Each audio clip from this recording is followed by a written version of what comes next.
Assalamualaikum dear students, welcome to grade 6 in science class। Dear students, हमने previous lecture में lab के अंदर use होने वाले डिफरेंट इक्विपमेंट्स के बारे में पढ़ा था। आज हम लैब के अंदर यूज़ होने वाले एक और इंस्ट्रूमेंट के बारे में पढ़ेंगे जिसके अंदर हम माइक्रो ऑर्गेनिजम्स को रख के देख सकते हैं, यानी वो ऑर्गेनिज़म जो हम अपनी आँख के ज़रिए नहीं देख सकते। वो इतने छोटे होते हैं कि उन्हें देखने के लिए एक ख़ास किस्म की डिवाइस यूज़ की जाती है, इंस्ट्रूमेंट यूज़ किया जाता है, एक आला इस्तेमाल किया जाता है। उस आले को, उस इंस्ट्रूमेंट को, डिवाइस को माइक्रोस्कोप कहते हैं। तो स्टूडेंट्स, माइक्रोस्कोप का पर्पस क्या होता है, यानी ये किस मकसद के लिए इस्तेमाल की जाती है? ये उस ऑब्जेक्ट को जो हमें नेकेड आई से नज़र नहीं आता उसे अपने ओरिजिनल साइज़ से बड़ा करके दिखाती है, जिसकी वजह से हमें वो ऑब्जेक्ट नज़र आता है। डियर स्टूडेंट्स, माइक्रोस्कोप को इन्वेंट करने की क्या रीज़न हो सकती है? इसकी रीज़न थी, ये किसकी बेस पे बनाई गई थी कि यानी जो ग्लास है वो लाइट को बेंड करता है। जैसे आप प्रीवियस क्लास में पढ़ चुके हैं कि जिस टाइम पे लाइट ग्लास के साथ टकराती है तो वो उसके साथ बाउंड, सम टाइम तो वो उसमें से गुजर जाती है, लेकिन सम टाइम वो उसमें से बाउंसेस बैक हो जाती है, यानी टकरा के मुड़ जाती है। तो फर्स्ट सेंचुरी के दौरान रोमन्स ने डिस्कवर किया था इन्हीं लेंसेस के थ्रू माइक्रोस्कोप को, जिसकी वजह से हम उन लेंसेस को मैग्नीफायर्स कहते हैं।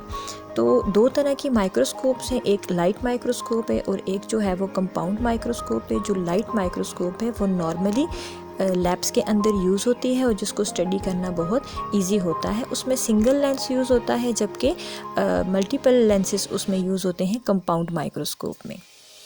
अब हम इसकी कंस्ट्रक्शन देख लेते हैं, यानी कि ये कैसे बनी हुई होती है। तो इसका जो लोअर पार्ट होता है इस माइक्रोस्कोप का, उसे हम कहते हैं बेस।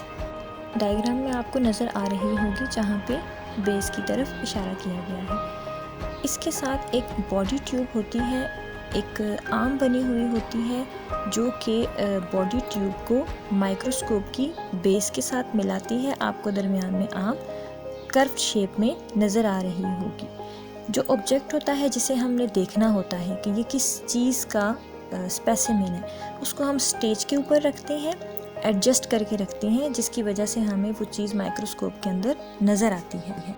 स्टेज के ऊपर ही दो क्लिप लगे हुए होते हैं जिसके ज़रिए से हम उस स्लाइड को उस पर टाइट करके रख सकते हैं देखने के लिए। दो तरह के लेंसेज यूज़ होते हैं कंपाउंड माइक्रोस्कोप में, अभी मैंने आपको बताया था, और सिंगल लेंस यूज़ होगा लाइट माइक्रोस्कोप में। लेंस किस लिए यूज़ होता है? वो ऑब्जेक्टिव्स के अंदर लगे हुए होते हैं उस ऑब्जेक्ट को क्लियर करके दिखाने के लिए, नियर करके दिखाने के लिए। और इसी तरह आई पीस है, आई पीस के अंदर भी लेंस लगा होता है जिसके ज़रिए से हमें वो जो स्पेसिमेन है वो थोड़ा एडवांस होके, थोड़ा और क्लियर होके नज़र आता है। डियर स्टूडेंट्स, आपको डायग्राम में नज़र आ रहा होगा कि जो माइक्रोस्कोप की आर्म है उसके साथ एडजस्टमेंट नोब्स लगे हुए हैं, दो लगे हुए हैं, ठीक है। ये क्या काम करते हैं? ये उस स्पेसिमेन को एडजस्ट करने का काम करते हैं ऑब्जेक्टिव्स लेंस के नीचे।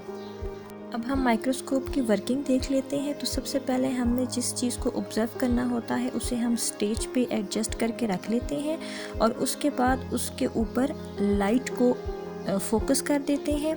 फोकस करने के बाद हम ऑब्जेक्टिव लेंस को ऑब्जेक्ट के ऊपर ठीक करके रखते हैं और फिर उसमें हमें जो है वो इमेज इनलार्ज होके नज़र आती है और बड़ी होके नज़र आती है, जिससे हम आई पीस के थ्रू देख सकते हैं। और इमेज हमें क्लियर कैसे नज़र आएगी? जब हम एडजस्टमेंट नोब के ज़रिए उसे एडजस्ट करेंगे आई पीस के सामने ऑब्जेक्टिव्स को। तो ये था आपका आज का टॉपिक। इसके साथ रिलेटेड क्वेश्चंस स्टूडेंट्स आपने PDF से देख के कर लेने हैं। Take care of yourself. अल्लाह हाफिज़।